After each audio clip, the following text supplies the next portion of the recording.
Subscribe कीजिए make for easy life YouTube channel को और बेल का आइकन प्रेस कीजिए लेटेस्ट वीडियो की अपडेट पाने के लिए, ताकि आप लेटेस्ट वीडियो सबसे पहले देख सको। और ये एक ही बार करना है और बिल्कुल फ्री है।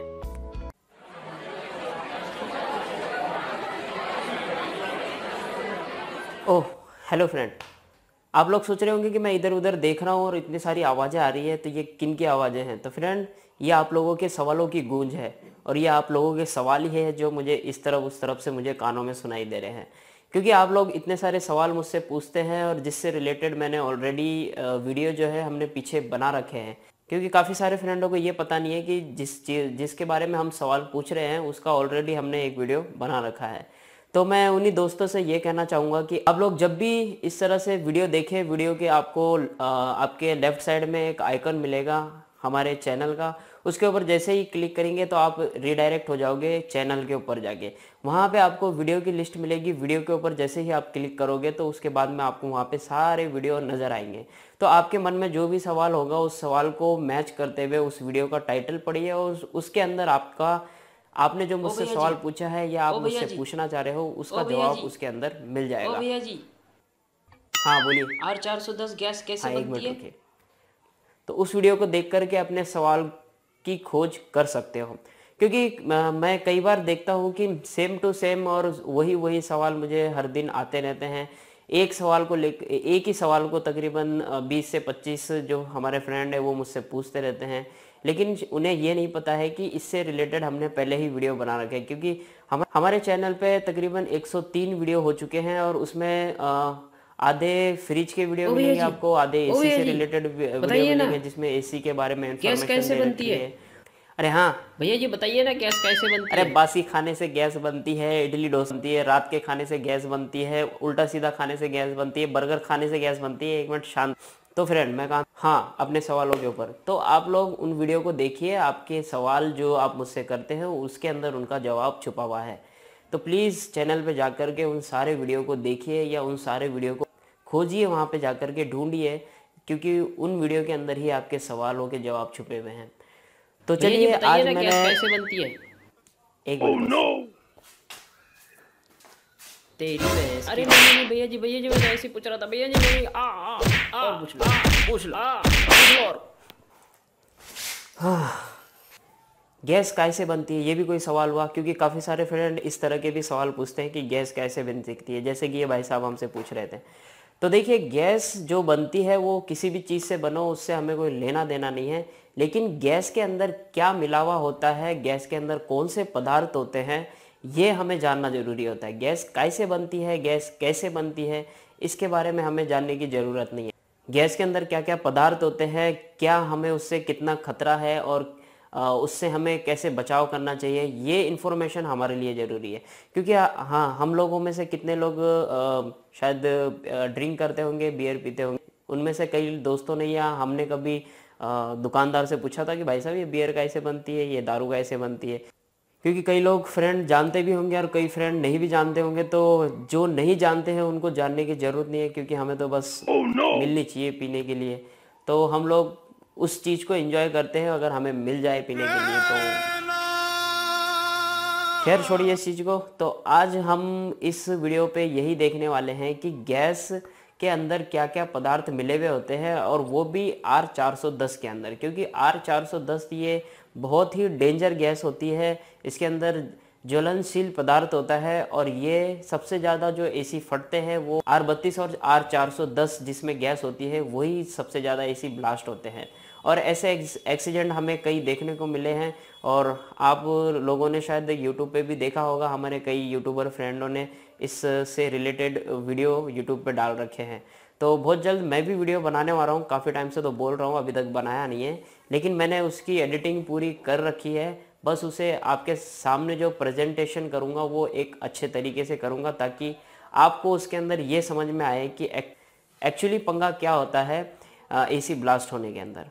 तो ये सारी चीज़ें हम जो है आगे वीडियो में देखने वाले हैं। तो आज का हमारा टॉपिक है कि R410 में ऐसे क्या पदार्थ मिले हुए होते हैं जिसकी वजह से वो फटती है और हमें उसमें किस तरह की सावधानियां रखनी चाहिए, और ऐसा क्या होता है उसके अंदर कि R410 का जो है प्रेशर बहुत हाई होता है। तो चलिए शुरू करते हैं। और ये भाई साहब आपको लगी तो नहीं जा रहा?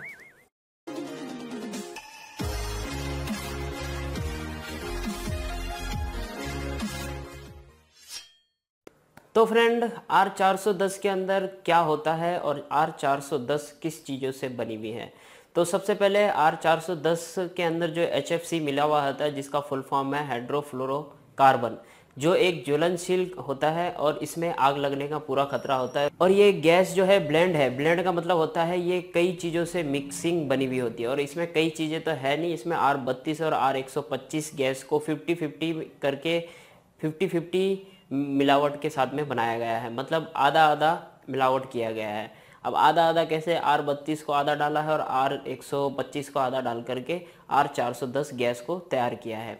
और इसमें ज्वलनशील के लिए जो जैसा कि मैंने बताया HFC है इसके अंदर। और HFC का फुल फॉर्म आप ध्यान में रखिए, हाइड्रोफ्लोरोकार्बन। तो ये जो गैस होती है वाकई बहुत ज्वलनशील होती है और इसमें आग लगने का पूरा खतरा होता है। और ऐसे ही कुछ कारण हो जाते हैं जिसके वजह से स्प्लिट AC के अंदर कंप्रेसर में भरते समय स्पार्क हो जाता है और उसके वजह से ये ब्लास्ट हो जाता है और आग पकड़ ले। इसी को देखते हुए इसके अंदर जो ऑयल डाला हुआ होता है वो होता है पॉलिस्टर ऑयल, जिसे हम POE भी बोलते हैं। इसमें POE ऑयल डला हुआ होता है जो नॉन फ्लेमेबल होता है। नॉन फ्लेमेबल का मतलब होता है कि ये ऑयल जो है आग नहीं पकड़ता है।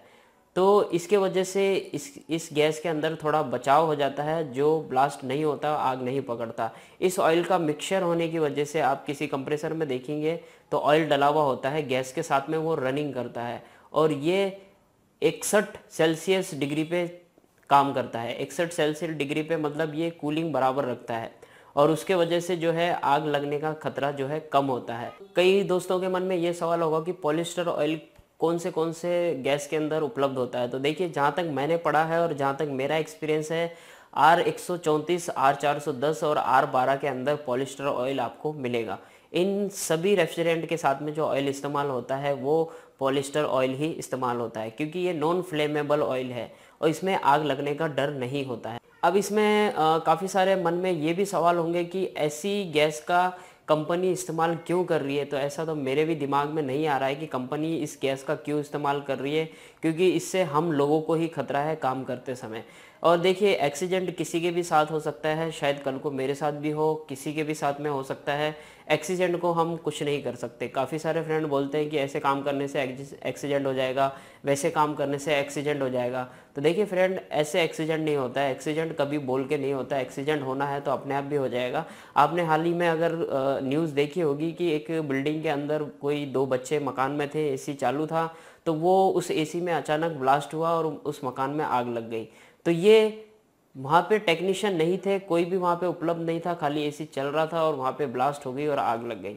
तो अब यहाँ पे इसे हम क्या कहें कि हम काम करते समय ये हुआ है? नहीं। तो ये कैसे भी हो सकता है, ये अपने आप भी हो सकता है। एक्सीडेंट कभी बोल के नहीं होते, ये हम में से काफ़ी सारे फ्रेंड जानते हैं। अब रहा मन में एक सवाल कि इसका बैक प्रेशर और स्टैंडिंग प्रेशर और डिस्चार्ज प्रेशर कितना होना चाहिए। तो देखिए, स्टैंडिंग प्रेशर में काफ़ी बार मैंने कई वीडियो में बताया है कि बैक प्रेशर, जिसे हम सक्शन प्रेशर भी कहते हैं, वो होना चाहिए 110 से 120 PSI के अंदर। और डिस्चार्ज प्रेशर, देखिए डिस्चार्ज प्रेशर आपको डिस्चार्ज लाइन के पास में मिलेगा, जिसका प्रेशर होता है 450 से लेकर के 500 PSI तक। अब ये 3 प्रेशर है, जिसमें आपका स्टैंडिंग प्रेशर, जहाँ पे आप AC को बंद करके प्रेशर देखते हैं। अब मन में रहा होगा कि दूसरा सवाल कि हम क्या इस गैस को किसी टंकी में, किसी सिलेंडर में स्टोर करके रख सकते हैं क्या। तो देखिए फ्रेंड, रख सकते हैं, लेकिन इसकी भी एक अलग टेक्निक है और मेरे अनुभव के हिसाब से देखा जाए तो आप ऐसा मत करिए। क्या करेंगे आप, थोड़ी सी गैस को किसी टंकी में रीस्टोर करके, अगर आपको रीस्टोर करना ही है तो आप अपने आउटडोर यूनिट में उसे रीस्टोर कर सकते हैं। रीस्टोर करने का जो टाइम होता है वो 20 से 30 सेकंड का होना चाहिए, उससे ज़्यादा नहीं। जैसे ही 20 से 30 सेकंड होने को आए, तुरंत AC जो है आउटडोर यूनिट को बंद कर दे, ज़्यादा देर चलने ना दे। बस आपको ये सारी चीज़ें ध्यान रखनी है और हमेशा आप ध्यान रखिए कि आपकी सेफ्टी बहुत ज़रूरी है। काम करते समय, मैंने जैसे पहले कहा है कि काम करते समय एक्सीडेंट किसी के भी साथ हो सकता है, क्योंकि एक्सीडेंट जो है किसी को बोल करके नहीं होते। आपको बस ये ध्यान में रखना है कि यहाँ पे R410 का back pressure, standing pressure, suction pressure, उसे किस तरह से भरना चाहिए, उसमें क्या सावधानियां होनी चाहिए, ये आपको हमेशा ध्यान रखनी है। देखिए सावधानियां मैंने आपको जैसा बताया कि आप टंकी उल्टा करके जब गैस डालते हैं तो बिल्कुल धीरे धीरे डालना है, गैस डालने में जल्दबाजी नहीं करनी है।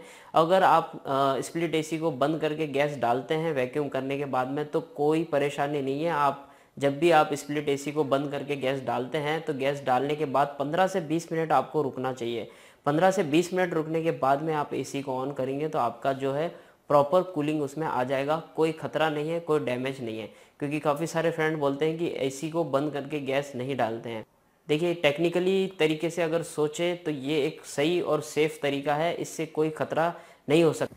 ये मेरा खुद का एक्सपीरियंस रहा है पिछले 2 साल के अंदर, क्योंकि मैंने इस 2 साल के अंदर मैंने R32 R410 को इसी तरह से डाला और टॉपअप भी मैंने इसी तरह से किया है। क्योंकि चालू एसी के अंदर जब हम इसे भरते हैं तो कई बार क्या होता है कि कोई एसी पुराना होने की वजह से कुछ डैमेज प्रॉब्लम आ जाती है या कंप्रेसर के अंदर कुछ ऐसे स्पार्क हो जाता है जिसके वजह से कंप्रेसर ब्लास्ट होता है। क्योंकि ज़्यादातर जो कंप्रेसर ब्लास्ट होते हैं वो कंप्रेसर के अंदर स्पार्क होने की वजह से, क्योंकि कंप्रेसर के अंदर वाइंडिंग होती है। हम सब लोग जानते हैं कि कंप्रेसर के अंदर वाइंडिंग होती है, वो एक तरीके से मोटर है और कोई भी मोटर बिना वाइंडिंग के नहीं चलती, आप लोग भी ये अच्छे से जानते हैं। तो बिना वाइंडिंग के कोई भी चीज़ नहीं चलती, चाहे पंखा हो, मोटर हो, पानी की मोटर हो, कूलर हो, इसके अंदर मोटर के अंदर वाइंडिंग होती ही होती है। और उसी तरह से वाइंडिंग जो है हमारे कंप्रेसर में भी होती है। वो वाइंडिंग ही हमारी रोटरी को घुमाता है और वो रोटरी ही पूरे गैस को सर्व करती है। तो ये आपको हमेशा ध्यान रखना है कि हम जब उसमें गैस डाल रहे हैं तो बड़े सावधानी से और आराम से डालें। गैस डालने में बिल्कुल जल्दबाजी नहीं करें, खास तौर पे R32 और R410 में। अब रही बात इसको टॉपअप करना है या इसे डायरेक्ट ही भरना है, तो देखिए फ्रेंड, इसे आप बड़े ही आसानी से इसे टॉपअप कर सकते हो। टॉपअप करने में कोई दिक्कत नहीं है, कोई परेशानी नहीं है। आप टॉपअप करते समय आपकी जो चार्जिंग पाइप होती है उससे वैक्यूम करिए। आप जब भी चार्जिंग पाइप को आउटडोर यूनिट से जोड़ते हैं तो वहाँ से थोड़ी सी एयर बाहर निकालिए और जब दूसरा पाइप आप गैस की टंकी के साथ में जोड़ते हो तो वहाँ से थोड़ी सी गैस को बाहर निकालिए, वो वैक्यूम हो जाएगा और उसके बाद में आप आराम से उसे टॉपअप कर सकते हो। टॉपअप भी आप तब करिए जब आपको लगता है कि यहाँ पे 20 से 30% गैस कम हुई है तो आप उसे टॉपअप करिए। अगर आपको लगता है कि 50% से ज़्यादा कम गैस है तो आप पूरी की पूरी गैस को नहीं डाल दीजिए, उस पुरानी वाली गैस को निकाल के अच्छे से वैक्यूम करके। और अभी काफ़ी सारे सवाल एक वीडियो पे उठाए थे कि यहाँ पे बिना वैक्यूम पंप के एक स्प्लिट एसी को आउटडोर को हमने वैक्यूम किया था, जिसे हम सेल्फ वैक्यूम भी कहते हैं, उससे लोगों को खतरा है। तो फ्रेंड ऐसा कुछ भी नहीं है। अगर आप टेक्निकली चीज़ को देखेंगे, आप अगर सक्षम लाइन को बंद कर देते हैं और डिस्चार्ज लाइन को खुला छोड़ देते हैं तो और एसी चालू करने के बाद में जैसे ही एसी चालू होता है तो जितनी भी उसके अंदर प्रेशर है डिस्चार्ज लाइन से वो बाहर की तरफ फेंक देगा। आपको बस इतना ध्यान में रखना है कि आपको जो है सक्षम लाइन बंद करनी है और डिस्चार्ज लाइन खुली छोड़नी है। जैसे ही सारी की सारी एयर बाहर निकल जाती है उसके बाद में आप इसे है गेज मीटर लगा के करिए, क्योंकि गेज मीटर से आप वॉल को बंद कर देंगे तो वो जो वैक्यूम हुई हुई स्प्लिट एसी है उसके अंदर दोबारा एयर नहीं जाएगी। तो ऐसे आपको करना है। इससे जो वीडियो बनाया था उसमें काफ़ी सारी डिटेल है, आप प्लीज़ वो वीडियो देख। अब काफ़ी सारे फ्रेंड कहते हैं कि गैस कैसे बनती है, और मैं यही कहूँगा सब दोस्तों से कि गैस कैसे बनती है, किस चीज़ से बनती है, इससे हमें कोई लेना देना नहीं होना चाहिए। बस हमें इतना ध्यान में रखना चाहिए कि हम जो गैस डाल रहे हैं, जो काम कर रहे हैं, उसे पूरी सावधानी के साथ में करें।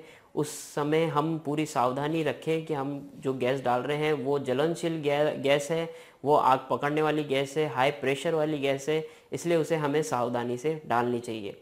हमें बस इतना पता होना चाहिए कि इस गैस के अंदर ये केमिकल है, इसके वजह से इसमें आग लग सकती है। बाकी सारी डिटेल में हमें जाने की ज़रूरत नहीं है। जैसे कि मैंने शुरू में बताया है कि हम में से कई फ्रेंड जो है ड्रिंक करते होंगे, तो ड्रिंक लेते समय हम कभी दुकानदार को पूछते नहीं कि भाई ये कैसे बनी है, ये बियर कैसे बनी है। तो हमें तो सिर्फ पीने से मतलब होता है और नशा होने से मतलब होता है। तो सेम वही चीज़ है काम के अंदर, आप सिर्फ सावधानियों को ध्यान रखें, किस चीज़ से क्या हो सकता है ये आपको हमेशा ध्यान रखना है। हालांकि ड्रिंक करते समय भी काफ़ी सारे लोगों को पता है कि ड्रिंक सेहत के लिए हानिकारक है, तो ये सारी चीज़ें आपको ध्यान रखनी है। तो आई होप यहाँ पे आपको R410 गैस को लेकर के जो भी कन्फ्यूजन थे यहाँ पे क्लियर हो चुके होंगे, और जो भी सवाल थे वो यहाँ पे आपके जो डाउट्स थे वो सारे क्लियर हो चुके होंगे। जैसा कि शुरू में बताया कि जब तक हमारे काम में उलझने रहेगी तो जीवन में भी उलझने रहेगी। जब तक काम आसान नहीं है तब तक जीवन भी आसान नहीं है। अगर आपका काम आसान है तो आपका जीवन भी आसान है, और काम आसान बनाएंगे तभी तो जीवन आसान बनेगा। मेक फॉर इजी लाइफ का मतलब है कि जीवन आसान बनाएं, और यही हम इस चैनल पे करने वाले हैं। तो प्लीज़ इस चैनल को सब्सक्राइब कीजिए, और ये वीडियो आपको बहुत अच्छा लगा और आपको यहाँ पे काफ़ी इन्फॉर्मेशन मिली है तो प्लीज़ इसे लाइक कीजिए और शेयर कीजिए आपके फेसबुक, ट्विटर, व्हाट्सएप, जहाँ आप इसे शेयर करना चाहते हो। और इसी तरह की काफ़ी सारी इन्फॉर्मेशन मैं इसी चैनल पे लाता रहूँगा। और ये भाई साहब को थोड़ा सा उठा के पटक दिया था। 80 किलो का वजन है हमारा। अरे हाँ, सॉरी, उठा के तो नहीं पटका था, 80 किलो का आदमी है तो कहाँ से पटकेंगे। तो thank you so much watching this video. मिलते हैं अगली वीडियो में, तब तक के लिए अपना ख्याल रखिएगा। Always keep smiling. जय हिंद।